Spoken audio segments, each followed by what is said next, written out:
Episode 55X, March 17, 2023, The Problem-Solving Issue.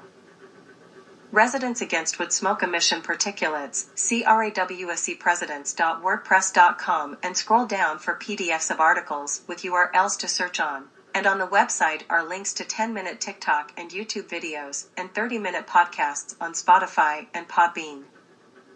United States.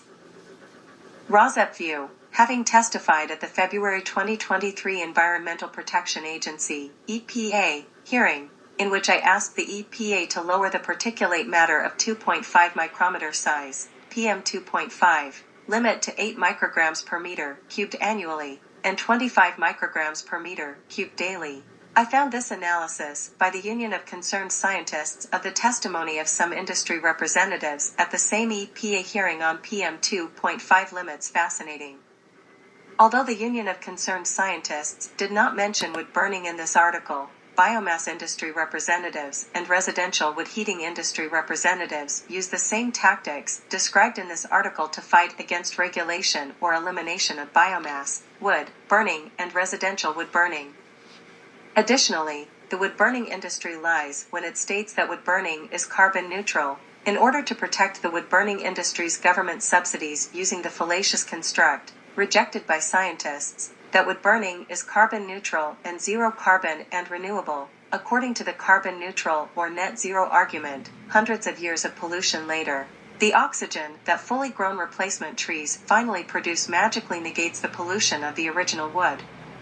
Burning, which wood burning produces more PM2.5 than the fossil fuel coal and produces 450 times the pollution of the cleanest fossil fuel, natural gas.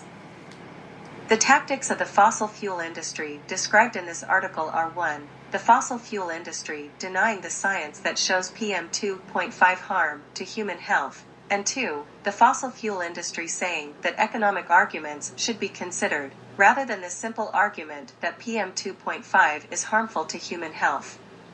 This author makes the point that industry disinformation is a tactic to dismantle public health protections, whether the public health protection is from tobacco products or from climate change, or now from particulate pollution. Rosep would like to make the point that the industrial wood burning industry and the residential wood burning industry use disinformation also to dismantle public health protection to neighbors of residential wood burners. The Union of Concerned Scientists not mentioning wood burning in this article is troubling, since ignoring wood burning is ignoring a significant share of PM2.5 pollution. Ignoring wood burning is ignoring science that proves wood burning contributes to particulate pollution. In the case of residential wood burning, pollution occurs in hyperlocalized areas, sometimes far from PM2.5 monitoring stations. Ignoring wood burning means ignoring the health effects of industrial biomass burning and residential wood burning. Wood burning produces more particulates than the fossil fuel coal, and wood burning emits 90% PM2.5 particulates.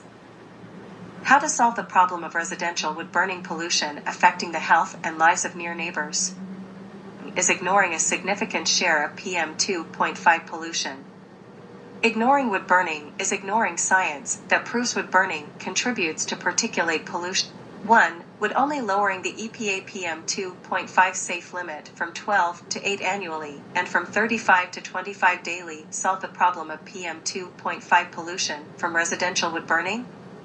If this new EPA PM2.5 standard was 2, coupled with government programs whether on a federal, state or local level giving purple air PM2.5 monitors to neighbors of residential wood burners who complain about air pollution from the wood burning, and if 3, those first 2 measures were coupled on a federal, state or local level with writing, passing and enforcing laws against residential wood burning violating the safe levels of PM2.5 that were detected by neighbors' PM2.5 monitors. Entities such as the Union of Concerned Scientists who concentrate on the macro level of industry may continue their disinterest in the micro level of residential wood burning, or even continue their disinterest in the macro level of biomass industrial wood burning.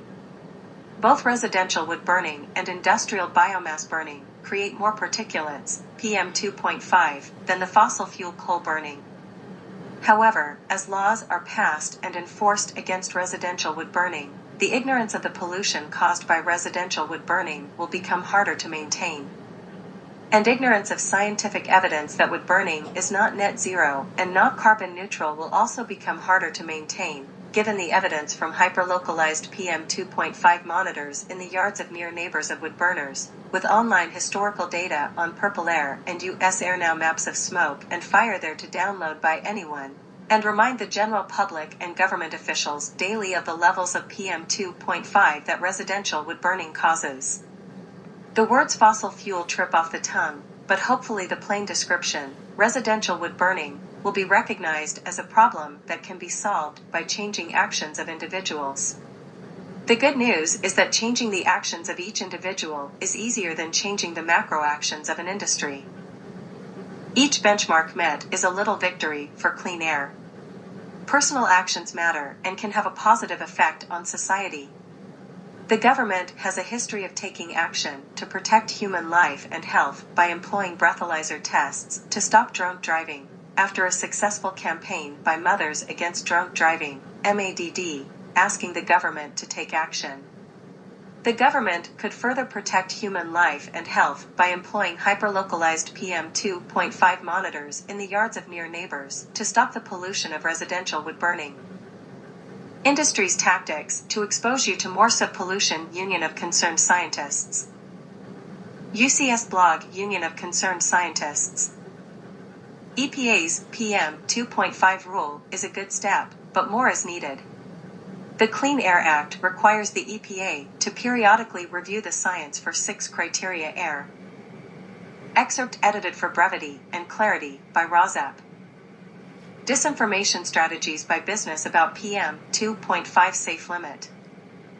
On February 21, 22, and 23, 2023, the Environmental Protection Agency, EPA, asked the public to provide oral comments on lowering the particulate matter of 2.5 micrometer size, PM 2.5, from 12 micrograms per meter cubed annually and 35 micrograms per meter cubed daily to lower limits. Union of Concerned Scientists' Sam Wilson called on the EPA to follow the science and enact the strongest PM 2.5 standards to protect people's health. Tactics taken from tobacco lobby tactics. But the oral comments also included several speakers representing the industries producing a substantial amount of deadly PM 2.5. Their main arguments come straight out of the disinformation playbook, casting doubt on the science and pressing the EPA to violate a law passed by Congress to consider economics over the threat to human health. These disinformation strategies, first honed by the tobacco companies, have a long history of successfully swaying public officials away from science-based decision-making and towards industry-favored positions that gravely endanger public health. Background on PM 2.5. The particulate matter, especially dangerous, is PM 2.5, particulate matter 2.5 micrometer size. PM 2.5 pollution is responsible for millions of deaths worldwide, harming heart and lung, with the ability to damage practically every organ in the body. One recent study found 99% of world's population exposed to levels that the World Health Organization deems unsafe. Real estate redlining places communities of color near industry. Evidence, see here, and here, shows that Black, Indigenous, and people of color, BIPOC, communities exposed to more PM 2.5 pollution than white communities. One study linked the higher PM 2.5 pollution in BIPOC communities with the real estate practices, which results in effective segregation, called redlining. Redlining practices of the 1930s continue today. According to the Union of Concerned Scientists, who do not mention biomass or wood burning in this article, the largest contributors to PM 2.5 come from human-made emission sources that burn fossil fuels, such as coal-fired power plants and vehicular emissions of diesel and gasoline. This process is estimated to be responsible for 1 in 5 deaths worldwide. In the United States, of the 100,000 deaths every year associated with human-made sources of PM 2.5 pollution, half of the deaths are attributable to the burning of fossil fuels.